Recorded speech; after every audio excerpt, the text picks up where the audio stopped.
Now let's turn and talk a little bit about the regulation of medicines in Europe.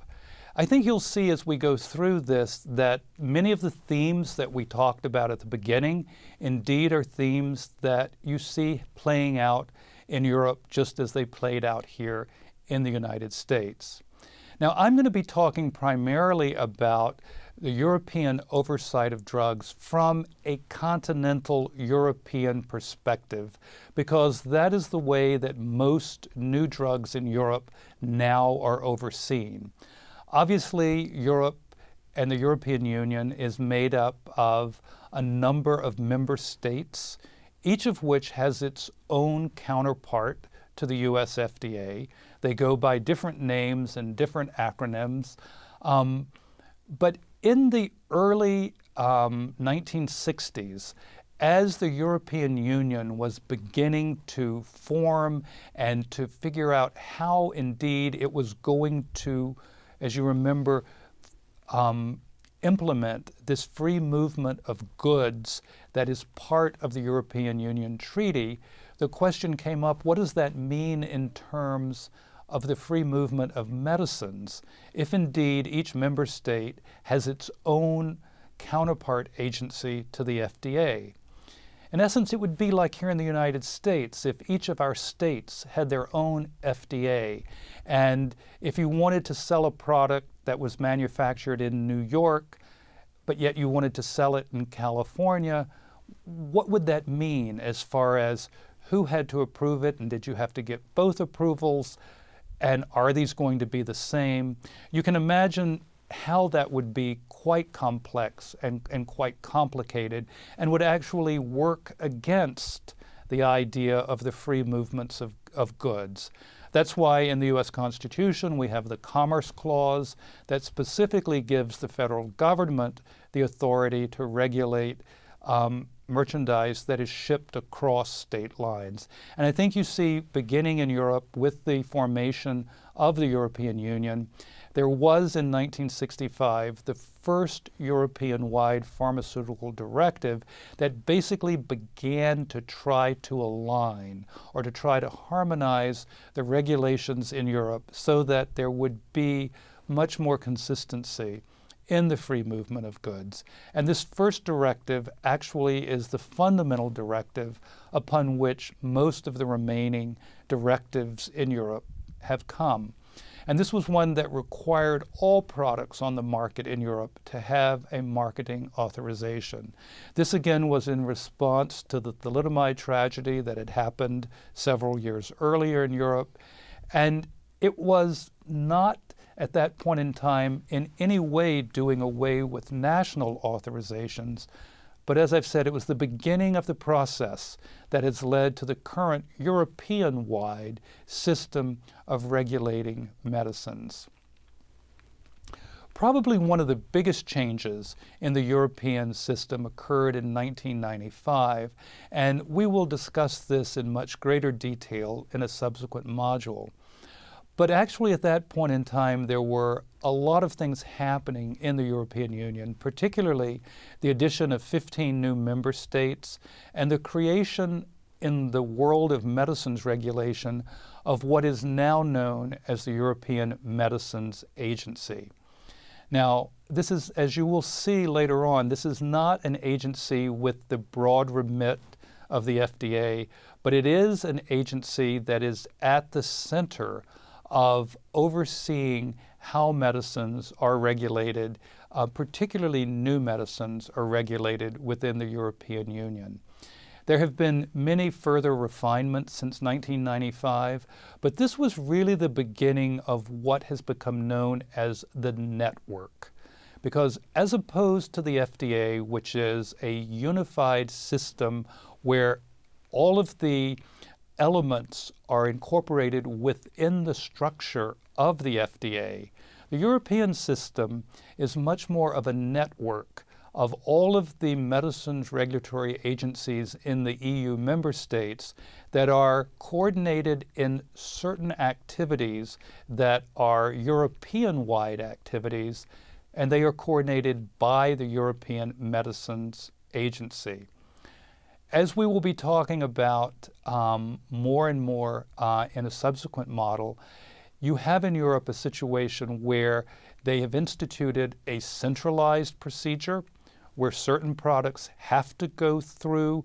a coordinated process under EMA. They cannot originally start with a member state, but they also have a process whereby the member states can authorize products, and then other member states will recognize what the first member state has done. So as you'll see, even though the goal of the agencies is the same, the scientific basis on which they make their decisions is the same, the way in which they do it clearly address the political and the geographic and the cultural histories that are different between the United States and the European Union.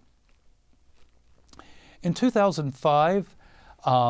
because of some of the further learnings that had happened in that 10 years, there was a new EU pharmaceutical legislation that was passed that added a decentralized process and actually formalized many large committees that we will be talking about, that the EMA coordinates, that have membership on them from the member states, often from the regulatory agencies, but not always from the regulatory agencies, sometimes from the academic institutions in the member states. But these are ones that I've put here on the slide, a series of abbreviations that we will talk about later. The first one, for example, though, is the Committee for Human Medicinal Products. This is the highest scientific committee that discusses and makes recommendations on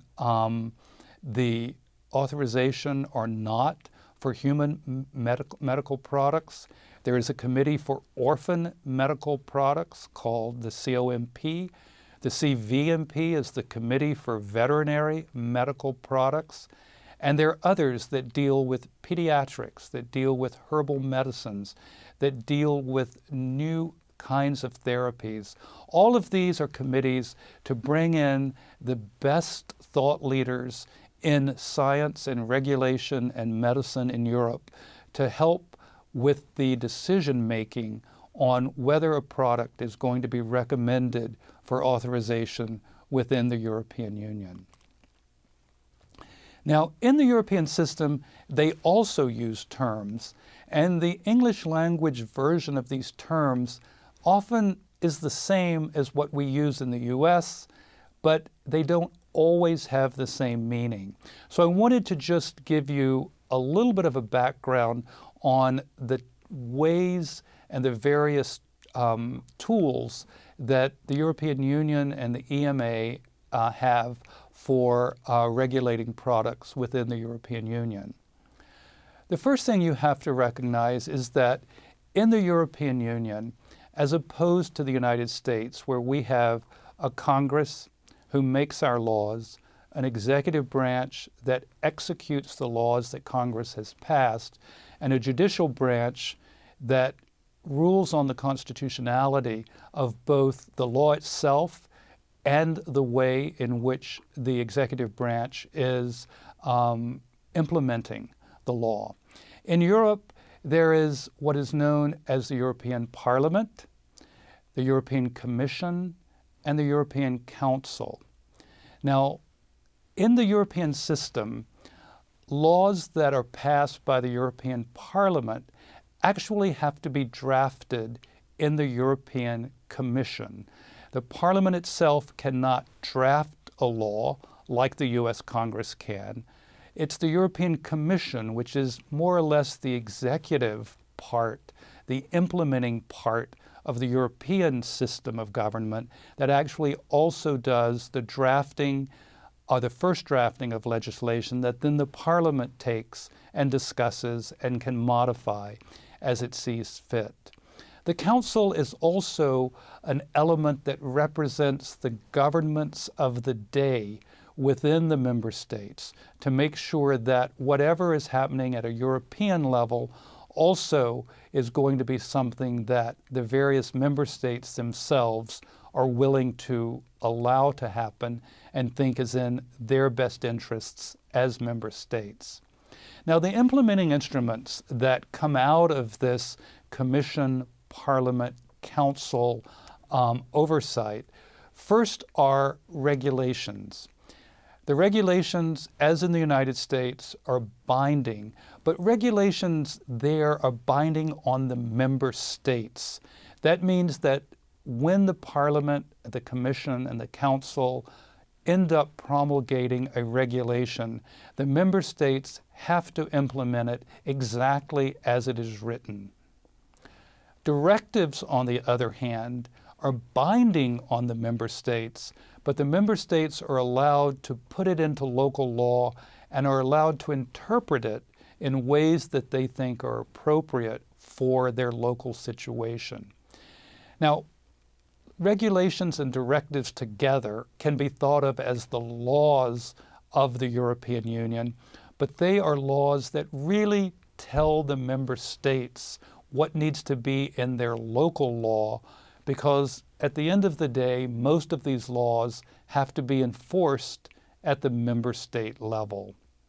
There's also something known as a Commission regulation, which can be issued by the Commission, but it further implements one of the regulations that I mentioned a bit earlier. One of these regulations that comes out that's one of their laws that's binding on all of their member states. And then finally, like the FDA, the European Commission, the EMA, can issue what are called guidelines. We call them guidances in the US, they're called guidelines in the European Union. These again tell manufacturers and the public what the current thinking is of the EMA, of the Commission, on a given issue, and allows a much more timely, focused discussion about an issue, but again, because it hasn't gone through the formal legislative process, it's not binding on manufacturers, on the Commission, on the EMA, or on the member states, but rather these are pointed much more to a scientific issue that is current and that needs some further discussion, and people are interested in knowing what the thinking of the Commission and the EMA is on that particular issue. Now, again, to compare to the remit that FDA has when it comes to the regulation of products here in the United States, if we look at the life cycle of a product in Europe, the responsibility for different parts of that life cycle fall to different institutions within Europe. When we look at clinical trials, for example, they are primarily under the control of the national regulatory authorities. There is an EU-wide clinical trials directive that is rather new and that is trying to deal with the issue of local interpretation of how clinical trials are overseen, and some of the issues that have made it more challenging in the past to try to do a multinational clinical trial within the European Union, because you have to apply for permission to do the trial in each of the member states in which you have a clinical trial site. Now, interestingly, when it comes to clinical trials, in the United States, if a manufacturer, as you will see when we talk about this in a little more depth, wishes to discuss their clinical trials program with the FDA before they institute the program or while it's going on, they have many opportunities to do that. In the European Union, likewise, they have many opportunities to do that, but they can do it either at the national level, or they can also get what is called scientific advice at a European level, where they bring their questions, they bring their issues to the Scientific Advice Working Group, which again is coordinated by the European Medicines Agency, and it allows you to get input on the questions about how you're developing your drug from experts from around Europe, and also gets input from the CHMP, which, if it's a new product or a product that has to come under the centralized procedure, will ultimately be seen by the CHMP when the trials are completed and the marketing authorization dossier is submitted.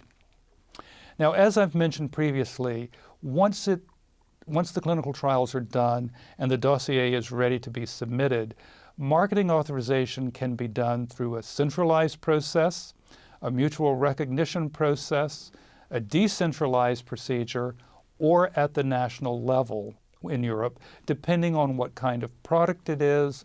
how big the market is that the company wishes to pursue within Europe, and how they best think the product can be overseen as it goes forward. After these products are authorized, again, there are many post-authorization activities, including the ongoing oversight of new information, both efficacy information and new safety information that we learn about products once they get marketed widely in a market. There is, and in the European Union, this is a rather mixed responsibility. There are some new EU directives and regulations that came out in 2010, which are now in effect. The national agencies are critical partners with the EMA and the central organs of the Commission in this particular activity. So I think you're beginning to see that Europe is clearly a network of institutions at the national level, at the European level, coordinated by the EMA, part of the work of the Commission. And this is one of the things that makes